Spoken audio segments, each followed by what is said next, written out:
गयबारि block UPPL दोलोनि मावफुं बादा खुंदों। बिटिआरनि मोनफ्रोमबो ब्लकआव इउपिपिएल दोलोनि बिबानगिरि मासिगिरि आरो सोद्रोमाफोरखौ लानानै मावफुं बादा खुंबोनाय बादि दिनैबो खुंफुंदों। दिनै तामुलपुर जिल्लानि सिङाव थानाय 28 नं गयबारि ब्लक इउपिपिएलनि मावख' नेहाथारि आरो क'अर्डिनेटर अफ टीम डिम्बेश्वर पाध्यानि आफाद सामलायनायाव गयबारि ब्लक इउपिपिएलनि साफ्रोमबो मावथि, बिबानगिरि, मासिगिरि आरो सोद्रोमाफोरखौ लानानै दिनै सानसेनि हाबाफारिजों बिटिआरनि मावफुं सोद्रोमा प्रमद बर'नि जोनोम नखर सौरागुरियाव मावफुं बादा खुंदों।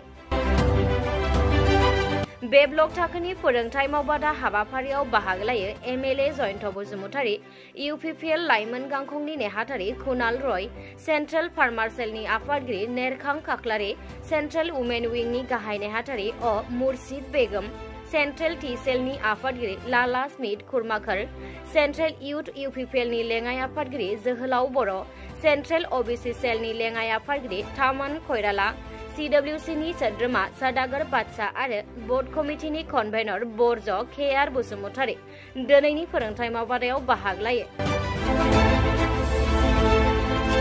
नैबे गयबारि इउपिपिएल ब्लकनि बिबानगिरिफोरखौ लानानै जोङो मोनसे मावबादा खालामदों आरो बे मावबादायाव जोङो जोंनि ब्लकनि गासैबो दैदेनगिरि, प्राइमारिनि दैदेनगिरि बिथांमोनखौ फैबाय थानाय समाव इउपिपिएल दोलो हिसाबै जोङो मा हाबाफारि लालांगोन बिनि सायाव जोङो मोनसे ट्रेनिं एबा मावबादा मोनसे खालामदों।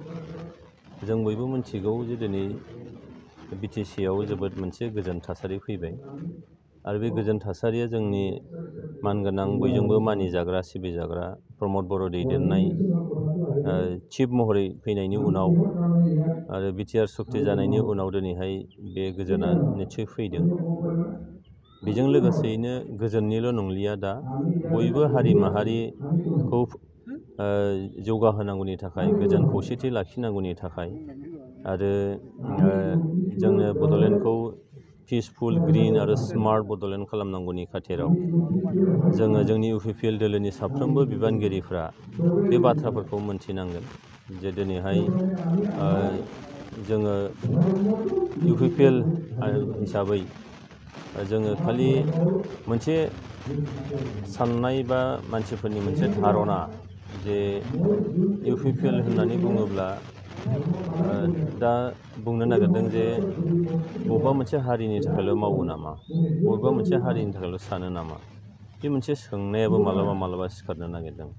खिन्थु जों बयबो मिथिगौ जे इउपिपिएल दोलोआ दिनैहाय बियो मोनसे रेजिस्टार्ड राजखान्थि हान्जा, बेहा मोनसे रिकगनाइज मोननाय मोनसे राजखान्थि हान्जा आरो बे राजखान्थि हान्जाया दिनैहाय बयखौबो लाफानानै जोङो दिनै थांनो नागिरदों। दा बे थांनांगौ जायोब्ला जोंनि बिबानगिरिफ्रा इउपिपिएल दोलोनि सान्थौ सानस्रि, मावनो लानाय हाबाफारि, सोरखारा लानाय जिफोर बिथांखि, बे बिथांखिखौ मोनथिनांगौ दङ। दा बेखायनो जोङो दिनैहाय बड'लेण्डखौ बोरैहाय पिसफुल जों बोरै लाखिलांबाय थानो हायो, बड'लेण्डखौ बोरै जों ग्रिन जोङो खालामनो हायो, जेरै आबादनि फोथाराव बा बेबायदिनो गुबुन माखासे हाबाफारि लानानै, बिथांखि लानानै जों बोरै थांनो हायो। मानोना ग्रिन बड'लेण्ड होननाय लोगो लोगोनो, स्मार्ट बड'लेण्ड होननाय लोगो लोगोनो जोंनि वर्क कालचारनि बाथ्रा फैगोन। दा बे वर्क कालचार दानि थासारिजों जोंनि मावगिरिफ्रा जाहाथे खाब जानानै मावलांनो हायो, वर्क कालचारा जोंनि बिबानगिरिफोरनावनो निस्सय थानांगोन आरो बे वर्क कालचारखौ माबोरैबा जोङो बारायहोनो हायो। पार्टिखौ सामलायनायनिल' नंलिया, बेयो जोङो मोनसे बिदिन्थि महरै बोरै जानो हायो। मानोना जोंनि लाइमोनफोरखौ मोनसे लामा दिन्थिनांगौ दङ। दिनैहाय थांनाय 17 बोसोराव बिपिएफ हान्जानि माने बिटिसिखौ सामलायनायाव गोबां जिनिसफ्रा माने थालांबाय, माने सोलोंथायाव थालांबाय, जोंनि गोजोन खौसेथियाव बेयाव जोबोद थालांबाय। जोंनियाव मा जाबाय, वर्क कालचारखौ गारनानै माखासे गाज्रि थासारि, समाज बेरेखा माखासे कालचारफ्रा जोंनियाव जायगा मोनबोदोंमोन, जेरैहाय मेला, जौ जुवा, निसा बायदिसिनाफोर। दा बेफोरखौबो जों गैया खालामनांगोन। दा गैया खालामनांगोनबा जों बेनि थाखायबो जोंनि मावगिरिफ्रा मोनथिनांगोन जे जों बेखौ बोरैहाय गैया खालामनो हायो। दा बेखायनो दिनै जोंनि आफादगिरि आरो जोंनि बिटिआरनि चिफ मानगोनां प्रमद बर'नि जे मोनसे थांखि जे बयखौबो लानानै दावगालांनायनि जे बाथ्रा, सोलोंथाइयाव दिनै जौगाहोनायनि बाथ्रा, नोंथांमोना बयबो मिथिगौ दिनैहाय UPSC, APSC, इन्जिनियारिं, मेडिकेल बेयाव दिनै बड'फा मिशनफोर माने सुपार 50 जेखौ लादों, जायजों जों दिनै नुनो मोन्दों जे दिनै जोंनि लाइमोनफ्रा बे बाथ्राफोरखौ दिनै बुजिदों।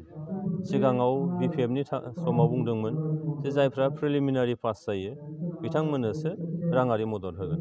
खिन्थु जोंनि सिबिनायाथ' बिथाङा दाबो सिबिनांगौ, मानोना बिथाङा जाहैबाय मा जादों गावखौ बासायनाय, गावनि दोलोखौ बासायनायनि थाखायसो खामानि मावबाय थादों बिथाङा। दिनै जिखिनि खामानि मावदों बिथाङा गावनि दोलोखौ बासायनायनिसो खामानि मावदों।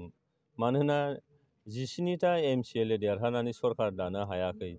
17टा MCLAनि मादाव दिनै माखासेया UPPLआव, माखासेया BJPआव थांनानै दिनै नगण्य मोनसे संख्यानि माने MCLA लानानै बिथाङा पार्टिखौ सामलायबाय थादों। बिनि गेजेरावबो आरोबाव जों जुदि गोसो जायो गाबोन समफोरनो BPFनिफ्राय आरोबाव साब्रै साबा MCLAखौ जोंहा लानानै फैबावनो हायो। दा बेखायनो दिनै हाग्रामा महिलारिया जेखौ बुंदों बेयाव नायबा नुगोन जे दिनैहाय प्रमद बर' बिथांनि दैदेननायाव दिनै सान्थिया फैबाय। प्रमद बर'नि दैदेननायाव दिनै जाथि जनगोष्ठीफ्रा UPPL दोलोखौ बिसासाव लाबाय।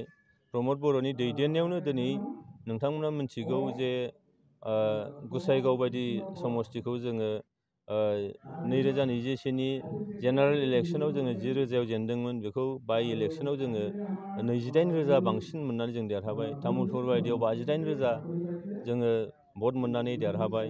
जोङो रायजो सभायाव सासे MP मोननो हाबाय 7 जन MCLAजों, दा 7 जन MLAजों। दा बे बाथ्राखौ लानानै बिथाङा गावनि दोलोखौ बोरै बासायनो हायो बिनिसो खामानि मावबाय थादों। बिथाङा मालाबा जे खहा खालामनो हागोन सोरखौबा, बे मालाबाबो जानो हाया होनना बुंदों। बे खोथाखौनो आं बुंदों जे माने UPPLनिफ्राय नङा, दिनै जों गोसो जायोब्ला साब्रै साबासो BPFनिखौनो जों लाबोनो हायो। बे खोथाखौथ' जोंथ' बुङाखै। मोनथिगोन बिथांनि दोलोआ दिनै मा जानो थांगासिनो दं। दिनै मोनफ्रोमबो ब्लकआव 1000नि बारा खेबफ्रोमबो जयनिं जागासिनो दं UPPLआव। बे खोथाखौथ' बिथाङा मालाबाबो साननानै नायफेराखै। नै मैया सानसे जाबाय, दाखालि माने 4 तारिखआव चिरांनिनो निसिमा ब्लकनि सिङाव गासै 1800 एकदम BPFनि खास वार्कारफोर, मददगिरिफोर बिथांमोनहा UPPLआव फैबाय। आरोबाव बे 16 नं निसिमा समस्तियावनो रिसेन्टलि आरोबाव माबा माबि जानो थांगासिनो दं। बे खोथाखौ बिथाङा माला मोनदांदों?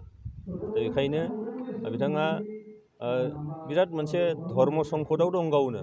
आरो नोंथांमोना बयबो मिथिखागौ गावनो BJPआव बारहां जायो। मोनसे रेजिस्टार्ड पार्टि, रिकगनाइज पलिटिकेल पार्टिनि सासे आफादगिरिया गावनो रिजाइन होआलासिनो जुदि नों बबेबा मोनसे हान्जायाव थांनो नागिरोबा बेनाव आरो मा थाबावनो हागौ फालाय? बे बाथ्राखौथ' बयबो बुजियैथ' रावबो नङा।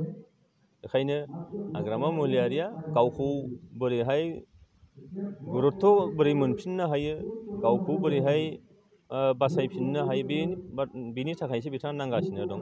सोरखौबा खहा खालामनो हानाय दिनैनि थारिखआव BPF हान्जाया जे हागोन, बे मालाबाबो जानो हाया।